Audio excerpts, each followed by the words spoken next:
ಬನ್ನಿ ಸ್ನೇಹಿತರೆ, ನಮ್ಮ ನಮಸ್ತೆ ಹಿಂದೂಸ್ತಾನ್ ಹಿಂದಿನ ಎಪಿಸೋಡ್ಗೆ ಎಲ್ಲರಿಗೂ ಸ್ವಾಗತ ಸುಸ್ವಾಗತ. ನೋಡಿ, ಸಿಟಿಸನ್ಶಿಪ್ ಅಮೆಂಡ್ಮೆಂಟ್ ಆ್ಯಕ್ಟ್ ಅಂತ ಬರುತ್ತೆ.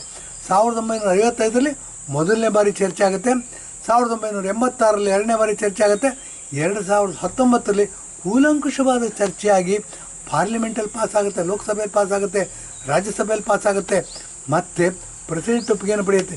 ಈಗ ಬಾಕಿ ಇರೋದೇನು ಅಂತಂದರೆ ಇದನ್ನು ಜಾರಿಗೆ ತರ್ತಕ್ಕಂಥ ಕೆಲಸ ಮಾತ್ರ. ಮೊನ್ನೆಲ್ಲ ನೋಡಿದ್ದೀವಿ ನಾವು, ಅಮಿತ್ ಶಾ ಹೇಳಿದ್ದಾರೆ ಏನು ಅಂತಂದರೆ ರಿಪಬ್ಲಿಕ್ ವರ್ಲ್ಡ್ ಅನ್ನೋದು ಒಂದು ಸಮಿಟ್ ಆಗುತ್ತೆ. ಸಮಿಟ್ ಅಂದರೆ ಒಂದು ವಾರ್ಷಿಕ ಸಮ್ಮೇಳನ ಆಗುತ್ತೆ. ಆ ವಾರ್ಷಿಕ ಸಮ್ಮೇಳನ ಹೇಳಿದರೆ ಈ ಲೋಕಸಭೆ ಎಲೆಕ್ಷನ್ಗಿಂತ ಮುಂಚೆ 2024 ಲೋಕಸಭೆ ಎಲೆಕ್ಷನ್ಗಿಂತ ಮುಂಚೆ ಈ ಸಿಟಿಸನ್ಶಿಪ್ ಅಮೆಂಡ್ಮೆಂಟ್ ಆ್ಯಕ್ಟ್ನ ಜಾರಿಗೆ ತರ್ತೀವಿ. ಈ ಇಂಡಿಯಾ ದೇಶದಲ್ಲಿ ಯಾವುದೇ ಶಕ್ತಿನೂ ಇದನ್ನು ತಡೆಯೋಕ್ಕೆ ಸಾಧ್ಯ ಇಲ್ಲ ಅಂತ ಹೇಳಿದ್ದಾರೆ. ಇದು ಬಹಳ ಒಳ್ಳೆಯ ಬೆಳವಣಿಗೆ. ಯಾರು ಹಿಂದೂಗಳಿದ್ದೀವಿ, ಯಾರು ದೇಶಭಕ್ತರಿದ್ದೀವಿ, ಯಾರು ನೇಷನ್ ಫಸ್ಟ್ ಅಂತ ಹೇಳ್ತೀವಿ, ಎಲ್ರಿಗೂ ಸಹ ಬಹಳ ಒಳ್ಳೆಯ ಬೆಳವಣಿಗೆ ಅನಿಸುತ್ತೆ. ಬನ್ನಿ, ಇದನ್ನು ನಾವೆಲ್ಲರೂ ಬೆಂಬಲಿಸಬೇಕು ಅಂಥೇಳಿ ಕರೆ ಕೊಡ್ತೀನಿ. ಸಿಟಿಸನ್ಶಿಪ್ ಅಮೆಂಡ್ಮೆಂಟ್ ಆ್ಯಕ್ಟಲ್ಲಿ ನಾವೇನು ಅಂದರೆ ಯಾರದ್ದೇ ಪೌರತ್ವನ ನಾಗರಿಕತೆನ ಕಿತ್ಕೊಳ್ಳೋದಿಲ್ಲ. ಅಂದರೆ ನೀವು ಇಂಡಿಯಾ ದೇಶವನ್ನಲ್ಲ, ಪಾಕಿಸ್ತಾನಕ್ಕೆ ಹೋಗೋ, ಬಾಂಗ್ಲಾದೇಶಕ್ಕೆ ಹೋಗೋ ಅಂತ ಹೇಳೋವಂಥ ಅಂಶ ಕಾನೂನಲ್ಲಿಲ್ಲ ಇದರಲ್ಲಿ ಸಿಟಿಸನ್ಶಿಪ್ ಅಮೆಂಡ್ಮೆಂಟ್. ಬದಲಾಗಿ ಅಫ್ಘಾನಿಸ್ತಾನದಲ್ಲಿ ಯಾರು ಹಿಂದೂಗಳಿದ್ದರೆ, ಅವರೇನಾದ್ರು ದೌರ್ಜನ್ಯಕ್ಕೊಳಗಾಗಿದ್ದರೆ ಅವರು ಇಂಡಿಯಾಗೆ ಬರ್ಬೋದು. ಅದು ಏನು 2014 ಇಂಡಿಯಾಗೆ ಬಂದಿರಬೇಕು, ಅವರಿಗೆ ನಮ್ಮ ದೇಶ ಸಿಟಿಸನ್ಶಿಪ್ ಕೊಡ್ತೀವಿ ಅನ್ನೋ ಪ್ರಾವಧಾನ ಇದೆ. ಇದನ್ನು ವಿರೋಧ ಮಾಡ್ತಾರೆ ಅಂದರೆ ಕಾಂಗ್ರೆಸ್ನವರು 2 ಸಾರಿ ಚರ್ಚೆ ಮಾಡಿದ್ದಾರೆ. ಏನು ಅಂತಂದ್ರೆ ಏನು ಮಾಡೋಕ್ಕಾಗಿಲ್ಲ ಅವ್ರಿಗೆ. BJP ವಿರೋಧ ಮಾಡಬೇಕು, ಅದಕ್ಕೋಸ್ಕರ ಈ ಸಿಟಿಸನ್ಶಿಪ್ ಆ್ಯಕ್ಟ್ನ ವಿರೋಧ ಮಾಡ್ತಾಯಿದ್ದಾರೆ. ಏನು ಅಂದರೆ ಏನೋ ಮಾಡೋಕ್ಕೆ ಹೋಗಿ ಏನೋ ಮಾಡ್ತಾರೆ. ಇವರು ಬರೀ ಎಡವಟ್ಟೆ ಮಾಡ್ತಾಯಿದ್ದಾರೆ.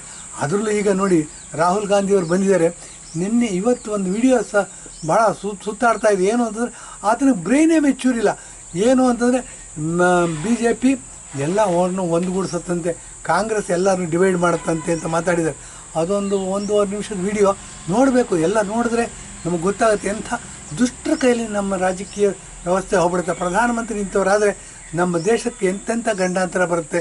ನಮ್ಮ ದೇಶಕ್ಕೆ ಗಂಡಾಂತರ ಬಂದರೆ ನಾವ್ಯಾರು ದೇಶಭಕ್ತಿದ್ದೀವಿ, ನಾವ್ಯಾರು ಟ್ಯಾಕ್ಸ್ ಕಟ್ತೀವಿ, ನಾವ್ಯಾರು ಕಾನೂನನ್ನು ಗೌರವಿಸ್ತೀವಿ, ನಮ್ಮೆಲ್ಲರ ಬದುಕು ಸಹ ನರಕಮಯ ಮಾಡಿಬಿಡುತ್ತೆ. ಆ ದೃಷ್ಟಿಯಿಂದ ನಾವೇನು ಮಾಡಬೇಕಾಗಿದೆ, ಈ ಸಿಟಿಸನ್ಶಿಪ್ ಅಮೆಂಡ್ಮೆಂಟ್ ಆ್ಯಕ್ಟ್ ಬಗ್ಗೆ ಸಾಕಷ್ಟು ತಿಳುವಳಿಕೆ ಮಾಡಬೇಕಾಗಿದೆ. ಸಿಟಿಸನ್ಶಿಪ್ ಅಮೆಂಡ್ಮೆಂಟ್ ಆ್ಯಕ್ಟ್ ಇರೋದು ಇಲ್ಲಿರ್ತಕ್ಕಂಥ ಹಿಂದೂಗಳಾಗಲಿ, ಮುಸಲ್ಮಾನರಾಗಲಿ, ಪಾರ್ಸಿಗರಾಗಲಿ, ಕ್ರೈಸ್ತರಾಗಲಿ, ಬೌದ್ಧರಾಗಲಿ, ಇವರು ಯಾರ್ದು ನಾಗರಿಕತೆನ ಕಿತ್ಕೊಳ್ಳೋದಿಲ್ಲ. ಇದೇನು ಅಂತಂದರೆ ಅಫ್ಘಾನಿಸ್ತಾನ, ಬಾಂಗ್ಲಾದೇಶ, ಪಾಕಿಸ್ತಾನದಲ್ಲಿ ಯಾರಾದರೂ ಹಿಂದೂಗಳಿಗೆ ದೌರ್ಜನ್ಯ ಆಗಿದ್ದರೆ, ಅವರು ತೊಂದರೆಗೊಳಪಟ್ಟಿದ್ದರೆ 2014ಕ್ಕಿಂತ ಮುಂಚೆ ಬಂದು ಅವರು ಏನಾದರೂ ನಮ್ಮ ದೇಶದ ಪ್ರಜೆ ಆಗಬೇಕು ಅಂತ ಆಸೆ ಪಟ್ಟಲ್ಲಿ, ಇಷ್ಟಪಟ್ಟಲ್ಲಿ ಅವರಿಗೆ ಸಿಟಿಸನ್ಶಿಪ್ ಕೊಡ್ತಕ್ಕಂಥ ಒಂದು ಕಾನೂನು ಅಷ್ಟೇ ಇದು. ಹೀಗಾಗ್ಬಿಟ್ಟು ಈ ಸಿಟಿಸನ್ಶಿಪ್ ಆ್ಯಕ್ಟ್ ಏನಿದೆ 2019 ಅಂತ ಹೇಳ್ಬೋದು ಇವಾಗ, ಯಾಕೆಂದರೆ ಪ್ರೆಸಿಡೆಂಟ್ ಒಪ್ಪಿಗೆ ಕೊಟ್ಟಿರೋದ್ರಿಂದ.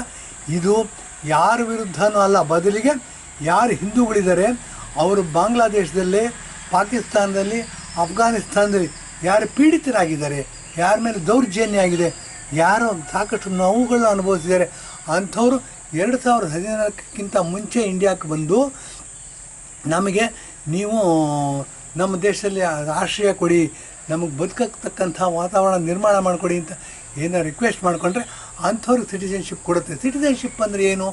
ವೋಟ್ ಹಾಕ್ತಕ್ಕಂಥ ಅಧಿಕಾರ, ಬೇಸಿಕ್ಕಾಗಿ ಅಂದರೆ ಸರ್ಕಾರವನ್ನು ಚುನಾಯಿತ ಮಾಡ್ತಕ್ಕಂಥ ಅಧಿಕಾರ ಇರುತ್ತೆ. ಫಸ್ಟ್ ಈ ಥರ ಬೇಕಾದಷ್ಟು ಹೇಳ್ಕೊತ ಹೋಗ್ಬೋದು. ಫಸ್ಟ್ ಇದು ಬಂದ್ಬಿಟ್ಟು ಮತ್ತು ಅವ್ರಿಗೆ ಆಧಾರ್ ಕಾರ್ಡ್ ಬರುತ್ತೆ, ರೇಷನ್ ಕಾರ್ಡ್ ತಗೋಬೋದು, ಮತ್ತು ಎಲ್ಲಾದರೂ ಮನೆ ಪರ್ಚೇಸ್ ಮಾಡ್ಕೊಂಡಿರ್ಬೋದು. ಈ ಥರ ಬೆಳ್ಕೋತ ಹೋಗುತ್ತೆ. ಇದನ್ನು ಈ ಕಾಂಗ್ರೆಸ್ ಅವರು ಕೇವಲ ರಾಜಕೀಯ ಉದ್ದೇಶಕ್ಕಾಗಿ ವಿರೋಧ ಮಾಡ್ತಾಯಿದ್ದಾರೆ.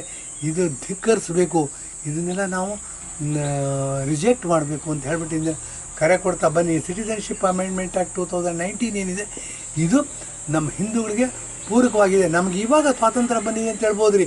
ಯಾಕೆಂದರೆ ಇಂಥ ಕಾನೂನುಗಳೆಲ್ಲ 1947 ಬರಬೇಕಿತ್ತು. ಏನಾಗುತ್ತೆ, ಇಂಥ ಕಾನೂನುಗಳೆಲ್ಲ ಬರಬೇಕು ಅಂತ ಅಂಬೇಡ್ಕರ್ ಆಶಯಪಟ್ಟಿದ್ದರು.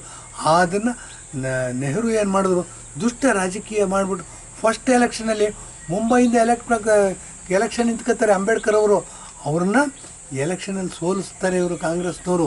ಹೀಗಾಗಿ ಆದರೆ 65 ವರ್ಷಗಳ ರೂಲಲ್ಲೂ ಅಂಬೇಡ್ಕರ್ಗೆ ನಾವೇ ನಿಜವಾದ ಪಿತೃಗಳು ಅಂತ ಅಂದ್ಬಿಟ್ಟು ಶ್ರಾದ್ದ ಕರ್ಮಗಳೆಲ್ಲ ಮಾಡ್ಕೊಳ್ತಾವೆ, ಹೇಗೆ ಮಾಡ್ತೀವಿ ಹಾಗೆ ಮಾಡ್ಕೋತಾ ಅವ್ನ ತಲೆ ಮೇಲೆ ಇಟ್ಟು ಬೆರೆಸ್ಕೊಂಡು ಹೇಗೋ ಬೋಳಿನ ಕಾಳಿ ಮಾಡಿ ಅಧಿಕಾರಕ್ಕೆ ಪಡ್ಕೊಂಡು ಇದುವರೆಗೂ ನಾವು ಏನಾಗ್ತಿತ್ತು 1969ನೇ ಇಸ್ವಿದೊಂದು ಉದಾಹರಣೆ ಕೊಡಬೇಕಾಗತ್ತೆ. ಇಂದಿರಾ ಗಾಂಧಿಯವರು ಎಲ್ಲ ಪ್ರೈವೇಟ್ ಬ್ಯಾಂಕ್ಗಳನ್ನು ರಾಷ್ಟ್ರೀಕರಣ ಮಾಡ್ತಾರೆ 1969ರಲ್ಲಿ. ಎಲ್ಲ ಪ್ರೈವೇಟ್ ಬ್ಯಾಂಕ್ಗಳು, ನಮ್ಮಲ್ಲಿ ಕೆನರಾ ಬ್ಯಾಂಕ್ ಇರ್ಬೋದು, ಸಿಂಡಿಕೇಟ್ ಬ್ಯಾಂಕ್ ಇರ್ಬೋದು, ಇದನ್ನೆಲ್ಲ ನ್ಯಾಷನಲೈಸ್ ಮಾಡ್ತಾರೆ. ಮಾಡ್ಬೇಕಾದ್ರೆ ಒಂದೇ ಒಂದು ಕಾರಣ ಕೊಡ್ತಾರೆ, ಏನಂದರೆ ಗರೀಬಿ ಹಠಾವ್ ಅಂದ್ಬಿಟ್ಟು. ಗರೀಬಿ ಹಠಾವ್ ಆಯಿತಾ? ಇಲ್ಲ. 69ನೇ ಇಸ್ವಿನಲ್ಲಿ ಏನು ಪರ್ಸೆಂಟೇಜಲ್ಲಿದ್ದರು, ಇವತ್ತು ಅದಕ್ಕಿಂತ ಜಾಸ್ತಿ ಪರ್ಸೆಂಟೇಜಲ್ಲಿ ಬಡವರಿದ್ದಾರೆ. ಇದನ್ನು ನಾವು ಎಲ್ಲಿ ಕಂಡು ಹಿಡ್ಕೋಬೋದು ಅಂತಂದರೆ BPL ಕಾರ್ಡಲ್ಲಿ ನೋಡ್ಕೋಬೋದು, ಅಥವಾ ನರೇಗಾದಲ್ಲಿ ಜಾಬ್ ಕಾರ್ಡ್ಗಳು ಕೊಡ್ತಾರೆ, ಅದ್ರಲ್ಲಿ ನೋಡ್ಕೋಬೋದು. ಎಲ್ಲಿಗೆ 65 ವರ್ಷ ನೀವು ರೂಲ್ ಮಾಡಿ ದೇಶವನ್ನು ಬಡತನದಲ್ಲಿಟ್ಟು ದೇಶ ಪ್ರೇಮಿಗಳನ್ನ ಮಟ್ಟ ಹಾಕ್ತಾ ದೇಶದ್ರೋಹಿಗಳಿಗೆ ಉತ್ತೇಜನ ಕೊಡ್ತಾ ನೋಡಿ, ಬೆಂಗಳೂರು ಬಾಂಬ್ ಬ್ಲಾಸ್ಟ್ ಆಯಿತು, ಮುಂಬೈನಲ್ಲಿ ಬಾಂಬ್ ಬ್ಲಾಸ್ಟ್ ಆಯಿತು, ಇಂಡಿಯಾ ದೇಶದೆಲ್ಲ ಬಾಂಬ್ ಬ್ಲಾಸ್ಟ್ ಆಗ್ತಿತ್ತು. ಏನೋ ನರೇಂದ್ರ ಮೋದಿ ಬಂದಿದ್ದಾರೆ, ಬಾಂಬ್ ಬ್ಲಾಸ್ಟ್ಗಳು ಕಡಿಮೆ ಆಗ್ತಾಯಿದೆ, ಸುಖ ಶಾಂತಿ ನೆಮ್ಮದಿಯಿಂದ ಬದುಕ್ತಾ ಇದ್ದೀವಿ. 2024ರಲ್ಲೂ ಈ ಅಂಶಗಳನ್ನೆಲ್ಲ ಗಮನದಲ್ಲಿ ಇಟ್ಕೊಂಡು ವೋಟ್ ಹಾಕಬೇಕು. ಹಾಗೆ ವೋಟ್ ಹಾಕಬೇಕು ಅಂತ ನಾವು ವಿಚಾರ ಮಾಡೋಕ್ಕೆ ಹೋದಾಗ ನರೇಂದ್ರ ಮೋದಿ ಬೃಹದಾಕಾರವಾಗಿ ಬೆಳೆದು ನಮ್ಮ ಮುಂದೆ ಕಾಣ್ತಾರೆ. ನರೇಂದ್ರ ಮೋದಿಯವ್ರನ್ನ ಮತ್ತೊಮ್ಮೆ ಬೆಂಬಲಿಸೋಣ. 400 ಸೀಟು ಅಂತ ಹೇಳಿದರೆ 400ಕ್ಕಿಂತ ಹೆಚ್ಚು ಸೀಟ್ ಗೆಲ್ಲಿಸ್ಕೊಡೋದಕ್ಕೆ ಪ್ರಯತ್ನ ಮಾಡೋಣ ಅಂತೇಳಿ ಇಂದಿನ ಎಪಿಸೋಡ್ ಮಾಡ್ತಾಯಿದ್ದೀವಿ. ನಮಸ್ಕಾರ.